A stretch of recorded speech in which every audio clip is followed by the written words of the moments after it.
Po ajo që di unë është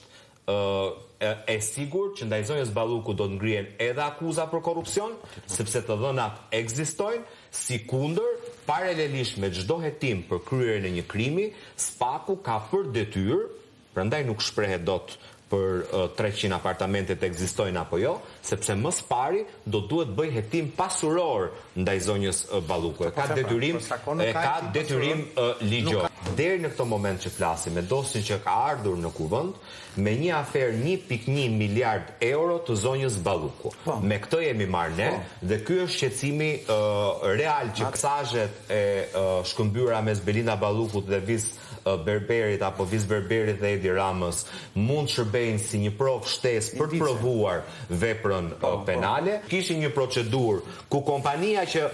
edhe herën e dytë ndërtoi tunelin ofronte 140 milion euro dhe Edi Rama dhe Belinda Balluku me paratë e qytetarëve shqiptarë trajtuan se ku i kishin paratë veta në xhep, thani jo, ne nuk duam, edhe pse kjo bën 140, ne nuk duam të japim 140, do nxjerrim nga buxheti i shtetit dhe do japim një kompanie turke të paracaktuar 50 milion euro më shumë.